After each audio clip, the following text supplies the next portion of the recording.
Hi, Jeffrey Miller here from Warrior Concepts International, and I'll be talking today about the frequently asked question, what about carrying a weapon like a gun or a knife? I get questions like this all the time. This is a really good question. And what I have to say about that is that carrying a weapon does for you exactly the same thing that it does for an attacker, and that is that it gives you an advantage. The problem, though, with carrying weapons include things like legal issues. It may not be legal for you to carry the weapon you're thinking about in your area. In some areas, martial arts weapons like nunchucks and, samurai swords and things like that are illegal. Other ones, it's guns, whatever. It depends on your area, so you want to be careful here. There are other issues like proficiency issues. I had a teacher once teach me something or tell me something, and I tell my students all the time, especially when it comes to handguns or things like that, you can't miss often enough to win. Okay? But this applies to guns, knives. It doesn't matter what the weapon is. If you can't use it well, or you can't apply it, you stress out, you lose it, you drop it because you're sweating, you're not able to draw the weapon quickly enough, it doesn't matter that you're carrying a weapon. Okay? The other thing you need to be aware of, the other problem that carrying a weapon creates, is that as soon as that weapon comes into play, is that it immediately escalates that situation to its highest point. Immediately. Okay? You can't take it back. Okay?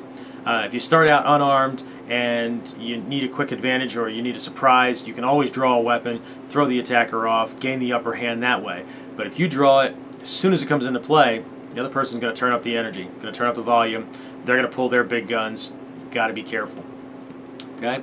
The other thing you need to remember is that merely carrying a weapon will not make you a trained expert. All right? I know a lot of people, when there's a sudden crime spree in their area, they'll go out and buy a gun, or they'll start to carry a knife, or I've got a couple of friends that carry a little bat.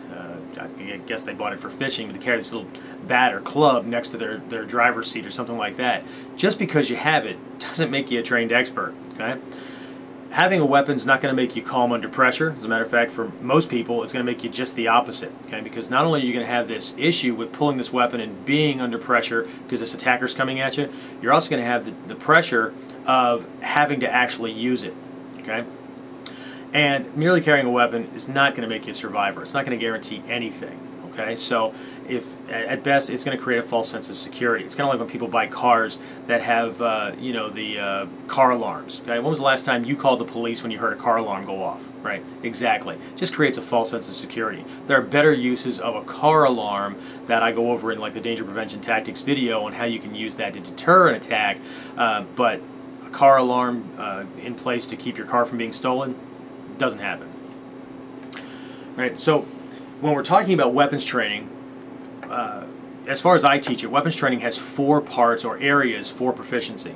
And it doesn't matter if we're talking about a gun, knife, martial arts long staff, or the Japanese samurai sword. It doesn't matter what your focus is.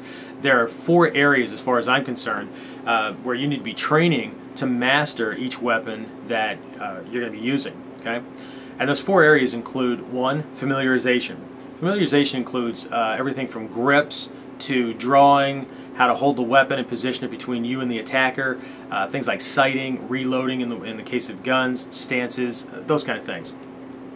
The second area is target hitting or cutting, actually using the weapon against a target to create the results that you're looking for. Okay? Can you actually cut and open something up? Or under pressure, do you change the angle of the knife and it really doesn't do anything? Okay? Can you use a knife for more purposes than just cutting? Can you use a gun for more purposes than making a loud sound and putting a hole in something? Okay? This is things we really need to take a look at. Okay?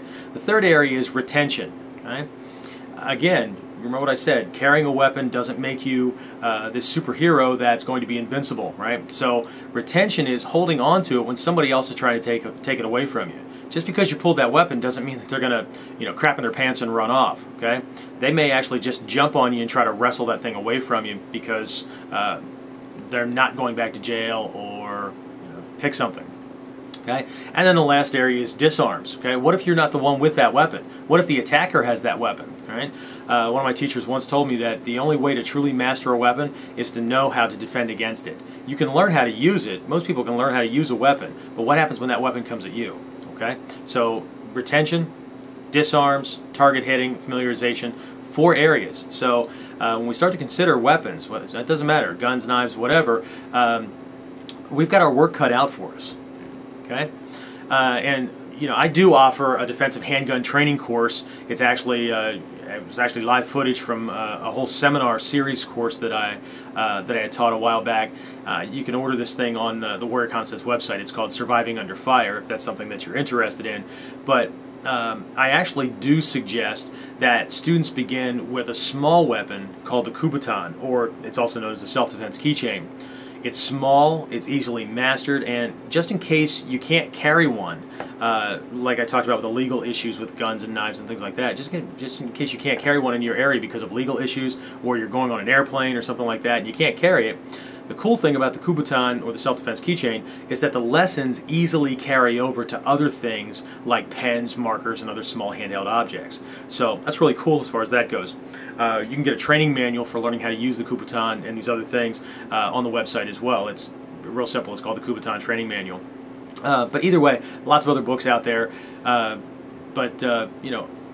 Should you carry weapons? I believe that you should be trained to be able to pick things up and use them, because it'll tip the balance in your favor.